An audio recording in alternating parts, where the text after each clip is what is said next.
श्रीमदकलंक परिपूर्ण शशिकोटि श्रीधर मनोहर सटापटलकान्त पालय कृपालय भवाम्बुधि निमग्नं दैत्यवरकाल नरसिंह नरसिंह पादकमलावनत पातकि जनानां पातकदवानलपतत्रिवरकेतो भावन परायण भवार्तिहरयामां पाहि कृपयैव नरसिंह नरसिंह तुंगनख पंक्ति दलितासुरवराश्रुत पंकनव कुंकुम विपंकिल महोर पंडित निधान कमलालय नमस्ते पंकज निषण्ण नरसिंह नरसिंह मौलिषु विभूषणमिवामरवराणां योगी हृदयेषु च शिरस्सु निगमानां राजदरविन्दरुचिरं पदयुगन्ते देहि मम मूर्धि नरसिंह नरसिंह वारिज विलोचन मदन्ति मदशायां क्लेश विवशीकृत समस्तकरणायां ये हिरमया सह शरण्य विहगानां नाथमधिरुह्य नरसिंह नरसिंह हाटक किरीट वरहारवनमाला दास्यरसनामकर कुण्डल मणीन्द्रैः भूषितमशेष निलयं तव वपुर्मे चेतसि चेकास्तु नरसिंह नरसिंह इंदुर विपावक विलोचन रमाया मंदिर महाभुज लसत्वर रथांग सुंदर चिराय रमतां त्वयि मनो मे नंदित सुरेश नरसिंह नरसिंह माधव मुकुंद मधुसूदन मुरारे वामन नृसिंह शरणं भवनतानां कामद घृणिन्निखिल कारण नयेयं कालममरेश नरसिंह नरसिंह अष्टकमिदं सकलपातक भयग्नं कामदमशेष दुरितामय रिपुघ्नं यः पठति सन्ततमशेष निलयन्ते गच्छति पदं स नरसिंह नरसिंह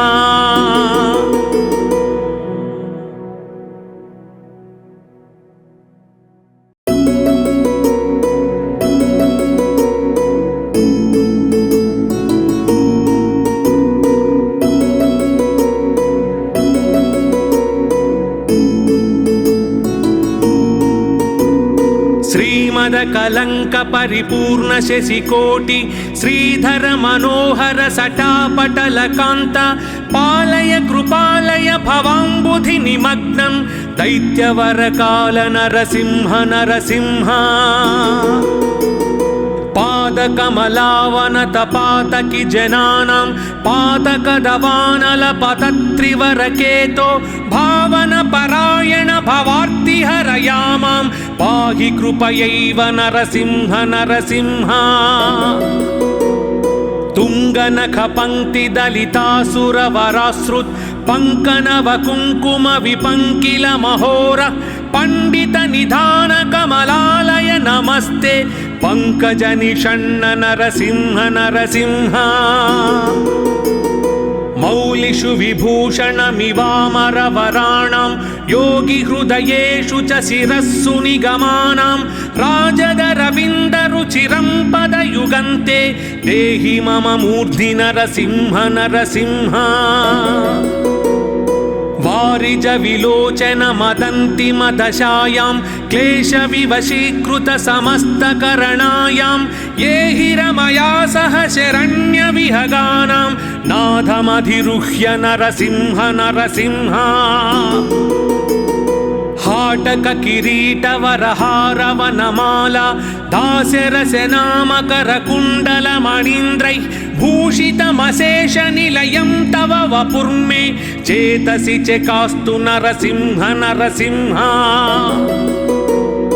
इंदुर विपावक विलोचन रमाया मंदिर महाभुज लसत्वर रथांग सुंदर चिराय रमतां त्वयि मनो मे नंदित सुरेश नरसिंह नरसिंह माधव मुकुन्द मधुसूदन मुरारे वामन नृसिंह शरणं भवनतानां कामद घृणिन्निखिल कारण नयेयं कालममरेश नरसिंह नरसिंह अष्टकमिदं सकलपातक भयग्नं कामदमशेष दुरितामय रिपुघ्नं यः पठति सन्ततमशेष निलयन्ते गच्छति पदं स नरसिंह नरसिंह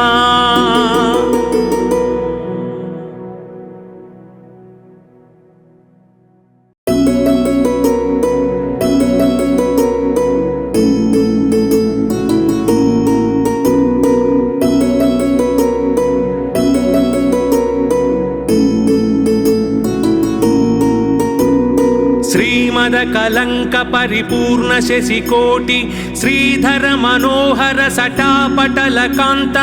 पालय कृपालय भवाम्बुधि निमग्नं दैत्यवर काल नरसिंह नरसिंह पादकमलावनत पातकि जनानां पातकदवानल पतत्रिवरकेतो भावन परायण भवार्ति हरयामां पाहि कृपयैव नरसिंह नरसिंह तुंगनख पंक्ति दलितासुरवराश्रुत पंकनव कुंकुम विपंकिल महोर पंडित निधान कमलालय नमस्ते पंकज निषण्ण नरसिंह नरसिंह मौलिषु विभूषणमिवामरवराणां योगी हृदयेषु च शिरस्सु निगमानां राजदरविन्दरुचिरं पदयुगन्ते देहि मम मूर्धि नरसिंह नरसिंह वारिज विलोचन मदन्ति मदशायां क्लेश विवशीकृत समस्तकरणायां ये हिरमया सह शरण्य विहगानां नाथमधिरुह्य नरसिंह नरसिंह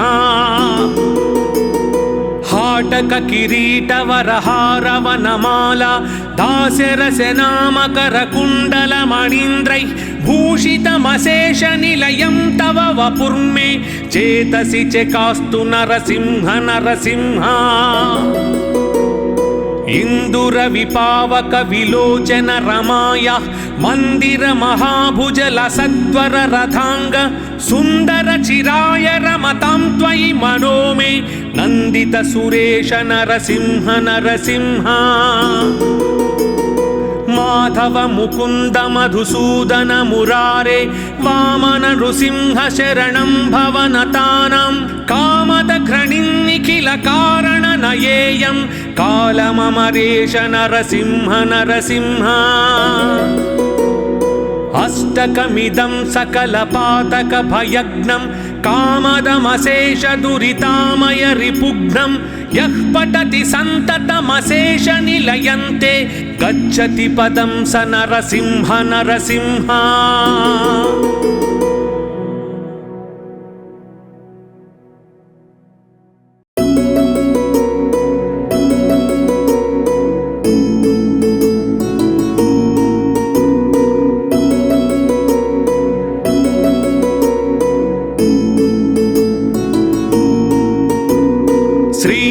कलंक परिपूर्ण शशिकोटि श्रीधर मनोहर सटापटल कांत पालय कृपालय भवाम्बुधि निमग्नं दैत्यवर काल नरसिंह नरसिंह पादकमलावनत पातकि जनानां पातकदवानल पतत्रिवरकेतो भावन परायण भवार्ति हरयामां पाहि कृपयैव नरसिंह नरसिंह तुंगनख पंक्ति दलितासुरवराश्रुत पंकनव कुंकुम विपंकिल महोर पंडित निधान कमलालय नमस्ते पंकज निषण्ण नरसिंह नरसिंह मौलिषु विभूषणमिवामरवराणां योगी हृदयेषु च शिरस्सु निगमानां राजदरविन्दरुचिरं पदयुगन्ते देहि मम मूर्धि नरसिंह नरसिंह वारिज विलोचन मदन्ति मदशायां क्लेशविवशीकृत समस्तकरणायां ये हि रमया सह शरण्यविहगानां नाथमधिरुह्य नरसिंह नरसिंह हाटक किरीटवरहारवनमाला दास्यरसनामकरकुण्डलमणीन्द्रैः भूषितमशेषनिलयं तव वपुर्मे चेतसि चेकास्तु नरसिंह नरसिंह इन्दुरविपावक विलोचन रमाया मंदिर महाभुजलसत्वर रथांग सुंदर चिराय रमतां त्वयि मनो मे नंदित सुरेश नरसिंह नरसिंह माधव मुकुंद मधुसूदन मुरारे वामन नृसिंह शरणं भवनतानां कामद घृणिन्निखिल कारण नयेयं कालममरेश नरसिंह नरसिंह अष्टकमिदं सकलपातक भयग्नं कामदमशेष दुरितामय रिपुघ्नं यः पठति सन्ततमशेष निलयन्ते गच्छति पदं स नरसिंह नरसिंह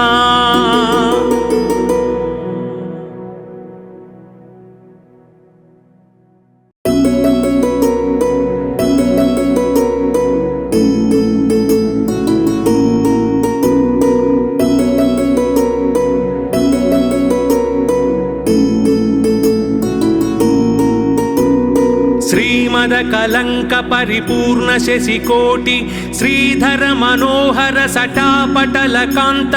पालय कृपालय भवांबुधि निमग्नं दैत्यवर काल नरसिंह नरसिंह पादकमलावन तपातकि जनानां पातकदवानल पतत्रिवरकेतो भावन परायण भवार्ति हरयामां पाहि कृपयैव नरसिंह नरसिंह तुंगनख पंक्ति दलितासुरवराश्रुत पंकनव कुंकुम विपंकिल महोर पंडित निधान कमलालय नमस्ते पंकज निषण्ण नरसिंह नरसिंह मौलिषु विभूषणमिवामरवराणां योगी हृदयेषु च शिरस्सु निगमानां राजदरविन्दरुचिरं पदयुगन्ते देहि मम मूर्धि नरसिंह नरसिंह वारिज विलोचन मदन्ति मदशायां क्लेशविवशीकृत समस्तकरणायां ये हि रमया सह शरण्यविहगानां नाथमधिरुह्य नरसिंह नरसिंह हाटक किरीटवरहारवनमाला दास्यरसनामकरकुण्डलमणीन्द्रैः भूषितमशेषनिलयं तव वपुर्मे चेतसि चेकास्तु नरसिंह नरसिंह इन्दुरविपावक विलोचन रमाया मंदिर महाभुजलसत्वर रथांग सुंदर चिराय रमतां त्वयि मनो मे नंदित सुरेश नरसिंह नरसिंह माधव मुकुंद मधुसूदन मुरारे वामन नृसिंह शरणं भवनतानां कामद घृणिन्निखिल कारण नयेयं कालममरेश नरसिंह नरसिंह अष्टकमिदं सकलपातक भयग्नं कामदमशेष दुरितामय रिपुघ्नं यः पठति सन्ततमशेष निलयन्ते गच्छति पदं स नरसिंह नरसिंह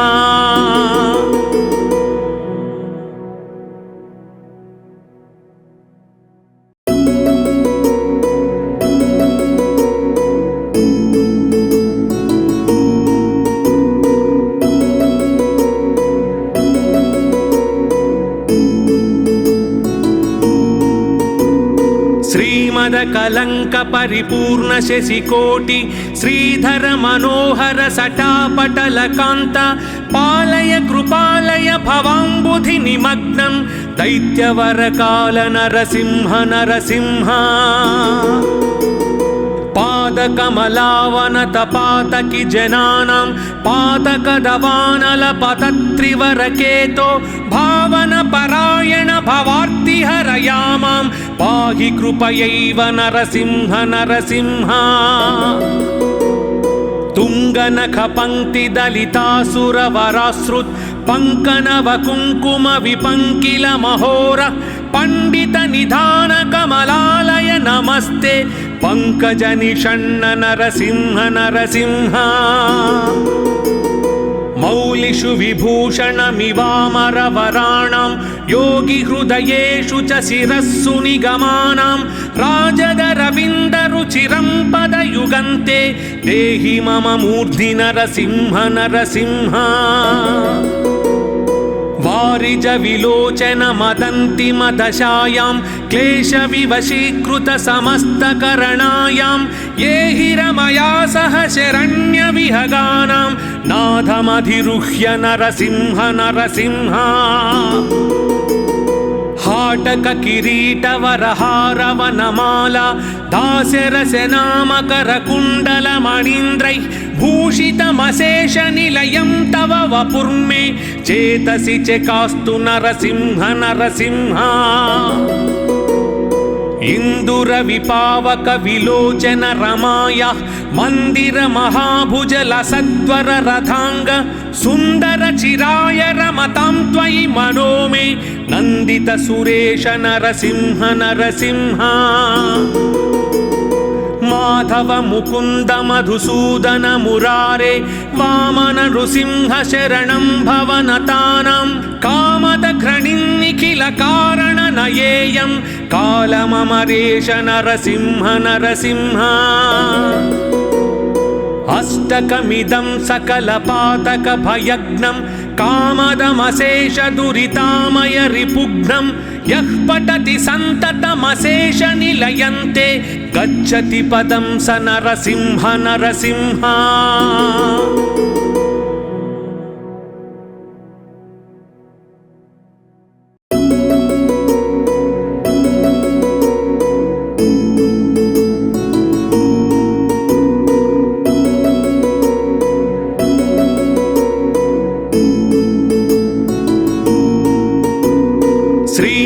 कलंक परिपूर्ण शशिकोटि श्रीधर मनोहर सटापटल कांत पालय कृपालय भवाम्बुधि निमग्नं दैत्यवर काल नरसिंह नरसिंह पादकमलावनतपातकि जनानां पातकदवानलपतत्रिवरकेतो भावनपरायण भवार्तिहरयामां पाहि कृपयैव नरसिंह नरसिंह तुङ्गनखपङ्क्तिदलितासुरवरासृत् पङ्कनवकुङ्कुमविपङ्किलमहोर पण्डितनिधानकमलालय नमस्ते पङ्कजनिषण्ण नरसिंह नरसिंह मौलिषु विभूषणमिवामरवराणां योगिहृदयेषु च शिरस्सु निगमानां राजदरविन्दरुचिरं पदयुगन्ते देहि मम मूर्ध्नि नरसिंह नरसिंह वारिज विलोचन मदन्ति मदशायां क्लेशविवशीकृत समस्तकरणायां ये हिरमया सह शरण्यविहगानां नाथमधिरुह्य नरसिंह नरसिंह हाटक किरीटवरहारवनमाला दास्यरसनामकरकुण्डलमणीन्द्रैः भूषितमशेषनिलयं तव वपुर्मे चेतसि चेकास्तु नरसिंह नरसिंह इन्दुरविपावक विलोचन रमाया मन्दिर महाभुजलसत्वर रथांग सुन्दर चिराय रमतां त्वयि मनो मे नन्दित सुरेश नरसिंह नरसिंह माधव मुकुन्द मधुसूदन मुरारे वामन नृसिंह शरणं भवनतानां कामद घृणिन्निखिल कारण नयेयं कालममरेश नरसिंह नरसिंह अष्टकमिदं सकलपातकभयग्नं कामदमशेषदुरितामय रिपुघ्नं यः पठति सन्ततमशेषनिलयन्ते गच्छति पदं स नरसिंह नरसिंह।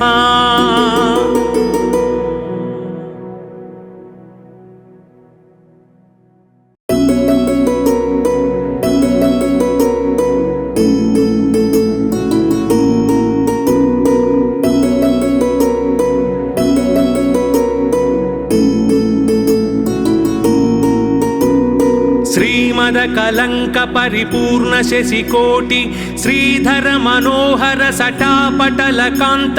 पालय कृपालय भवाम्बुधि निमग्नं दैत्यवरकाल नरसिंह नरसिंह।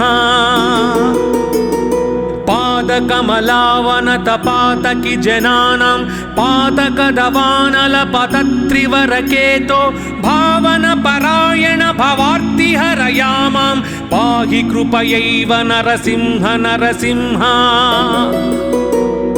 तुङ्गनखपङ्क्तिदलितासुरवराश्रुत् पङ्कनवकुङ्कुमविपङ्किलमहोर पण्डितनिधानकमलालय नमस्ते पङ्कजनिषण्ण नरसिंह नरसिंह। मौलिषु विभूषणमिवामरवराणां योगिहृदयेषु च शिरस्सु निगमानां राजदरविन्दरुचिरं पदयुगन्ते देहि मम मूर्धि नरसिंह नरसिंह। वारिज विलोचन मदन्ति मदशायां क्लेशविवशीकृत समस्तकरणायां ये हिरमया सह शरण्यविहगानां नाथमधिरुह्य नरसिंह नरसिंह। हाटक किरीटवरहारवनमाला दास्यरसनामकरकुण्डलमणीन्द्रैः भूषितमशेषनिलयं तव वपुर्मे चेतसि चकास्तु नरसिंह नरसिंह। इन्दुरविपावक विलोचन रमाया मंदिर महाभुजलसत्वर रथांग सुंदर चिराय रमतां त्वयि मनो मे नंदित सुरेश नरसिंह नरसिंह। माधव मुकुंद मधुसूदन मुरारे वामन नृसिंह शरणं भवनतानां कामद घृणिं निखिल कारण नयेयं कालममरेश नरसिंह नरसिंह। अष्टकमिदं सकलपातकभयग्नं कामदमशेष दुरितामय रिपुघ्नं यः पठति सन्ततमशेष निलयन्ते गच्छति पदं स नरसिंह नरसिंह।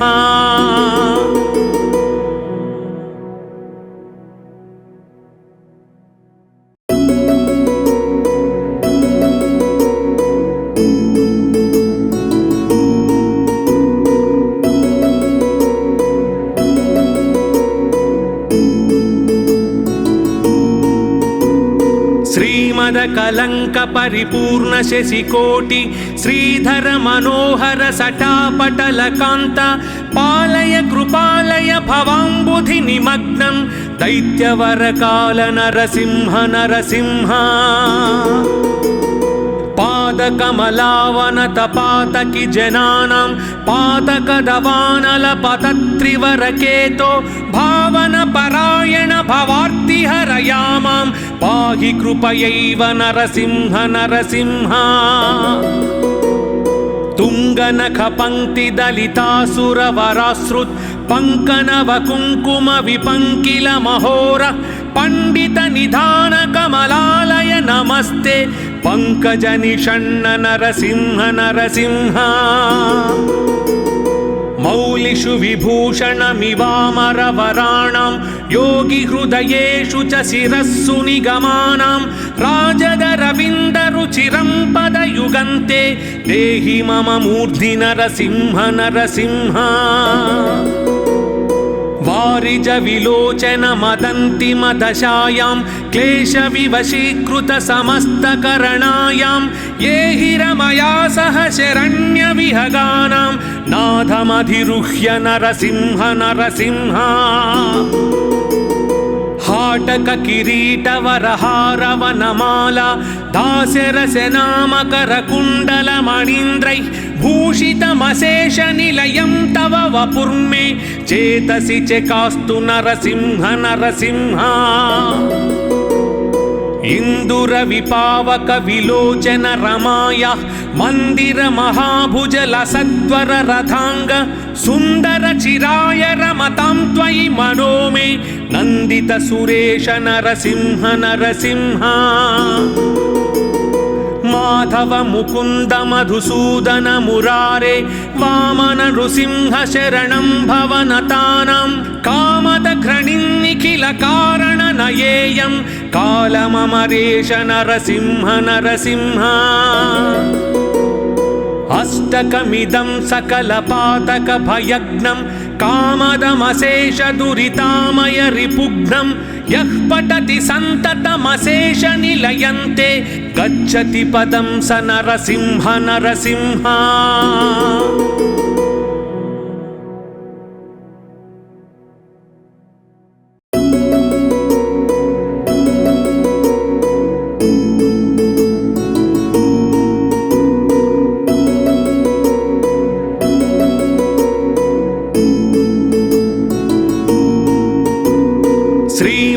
कलंक परिपूर्ण शशिकोटि श्रीधर मनोहर सटापटल कांत पालय कृपालय भवांबुधि निमग्नं दैत्यवर काल नरसिंह नरसिंह पादकमलावनत पातकी जनानां पातकदवानल पतत्रिवरकेतो भावन परायण भवार्ति हरयामां पाहि कृपयैव नरसिंह नरसिंह तुंगनख पंक्ति दलितासुरवराश्रुत पंकनव कुंकुम विपंकिल महोर पंडित निधान कमलालय नमस्ते पंकज निषण्ण नरसिंह नरसिंह मौलिषु विभूषणमिवामरवराणां योगी हृदयेषु च शिरस्सु निगमानां राजदरविन्दरुचिरं पदयुगन्ते देहि मम मूर्धि नरसिंह नरसिंह वारिज विलोचन मदन्ति मदशायां क्लेश विवशीकृत समस्त करणायां ये हिरमया सह शरण्य विहगानां नाथमधिरुह्य नरसिंह नरसिंह हाटक किरीट वरहारवनमाल दास्यरसनामकर कुण्डल मणीन्द्रैः भूषितमशेष निलयं तव वपुर्मे चेतसि चकास्तु नरसिंह नरसिंह इंदुर विपावक विलोचन रमाय मंदिर महाभुजल सत्वर रथांग सुंदर चिराय रमतां त्वयि मनो मे नंदित सुरेश नरसिंह नरसिंह माधव मुकुंद मधुसूदन मुरारे वामन नृसिंह शरणं भवनतानां कामद घृणिन्निखिल कारण नयेयं कालममरेश नरसिंह नरसिंह अष्टकमिदं सकलपातक भयग्नं कामदमशेष दुरितामय रिपुघ्नं यः पठति सन्ततमशेष निलयन्ते गच्छति पदं स नरसिंह नरसिंह